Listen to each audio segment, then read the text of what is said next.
Russia is pressing on with its bombardment of Ukraine, while Ukraine's government is facing a serious shake-up in its leadership. Joining us live is Senior Fellow at the ANU Strategic and Defence Studies Centre, Associate Professor Matthew Sussex. Matt, good to see you. Thanks for your time. Plenty of carnage, sadly, in recent days in Ukraine. Is this retribution from Russia after Ukraine made gains on Russian territory?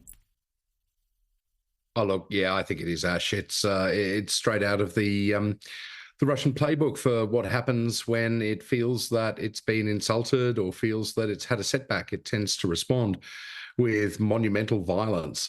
And that's what we've seen with, the targeting of universities, the targeting of military training facilities, killing large amounts of people. And ultimately, it's reflective of the way Moscow goes about business. Is that whether you're in the military or whether you're a civilian, you're basically the same in terms of being a target for Russian strikes. So we're seeing Ukraine's leader, Volodymyr Zelensky, pleading with countries like the UK, like the US, to really step up and deliver more high-powered weapons to Ukraine so it can defend itself. Is there an appetite to do that, do you think, from those countries?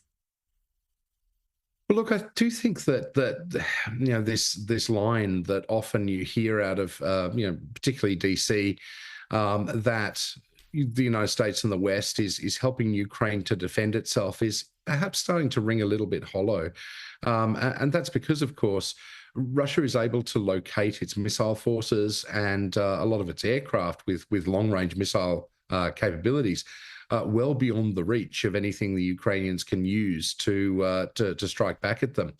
And by consistently saying no, we won't allow Ukrainian forces to use Western weapons that have longer range. It's almost saying that Russian missile forces have more protections than Ukrainian civilians, because ultimately they're the ones that bear the brunt of this.